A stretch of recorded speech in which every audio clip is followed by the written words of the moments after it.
Mrs. Visual's back. What are we doing today? Set up your LCD display. All we need, everyone in your starter kits, you have one of these and you need to snap it off to match the 16 pins that are inside here. You got 16 holes, you need 16 pins and solder them on. And here's one I prepared earlier. You can see that I've soldered that on. You need your breadboard. You need your potentiometer. Can you watch our potentiometer YouTube clip? That'd be great. Thanks. You need resistor, 10K resistor. You're the resistor. You need a bunch of wires. Okay, so we got the code from one of our examples, which was in liquid crystal, which is LCD, stands for liquid crystal display. Mm-hmm. So under the liquid crystal examples, we've got heaps of really fun ones.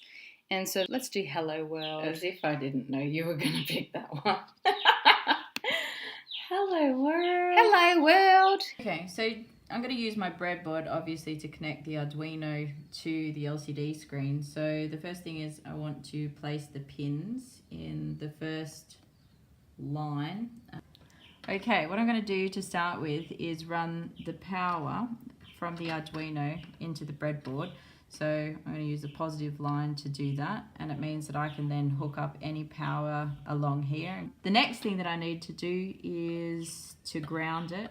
Every circuit needs a power and a ground, so I'm going to move that over to the breadboard and put it in the minus. Go to the screen and it says RS pin to digital pin 12. I see that one of the pins is labelled RS, and it's told me that that needs to go to pin number 12, so I'm going to put it in here. The next one is an enabling pin. Okay, so I've got to look down here, and enables a rather large word, so it's not going to use that.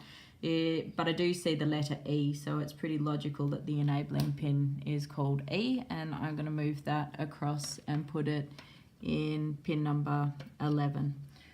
D4 is going to pin number 5, D5 to pin number 4, D6 going to pin number 3, and D7 to pin number 2. So the next step says take the LCD R/W pin to ground.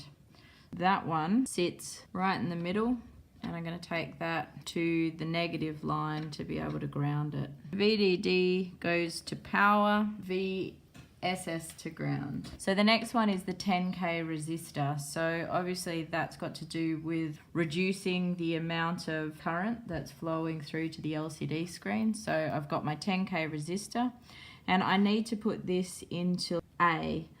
And I'm going to pop one end of the resistor on A.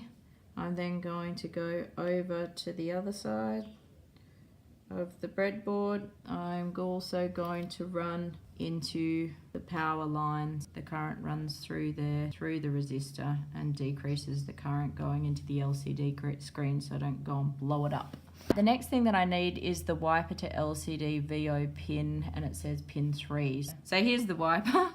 Potentiometer. Here we've got the positive, we've got the wiper in the middle, and we've got the negative. Okay, so I need to put this into my breadboard over here, and then I'm going to run the negative from here to the black. I've decided to go on a really random diagonal, and I'm going to go a power line. It's very unlike you. Which is over here, and I'm then going to go to the power over there. And the wiper, I'm going to run using this white wire here from the middle, VO pin 3. And what that means is it's 1 to the 3rd pin. Does that change the brightness of it? Yeah. Of the screen? That's so exactly I can, right. Yeah, cool. Okay, the last thing we need to do is put the ground wire from K over to the ground line on. So now if we plug this in, And then we'll upload this. what happens is it comes Hello up, World. and then it counts up. And do you want to wipe the potentiometer just to show how that alters the brightness? So we could make it flashing. Okay. Thanks, Mrs. Fugal. It's honestly my pleasure. Are you glad you're back? Yes, very glad that I'm back. What are we making next? So we're going to use the display now that we've just created to do all kinds of things. The first one is to create a digital thermometer. Okay, that would be cool. Yeah. Please watch our next video. See you next time.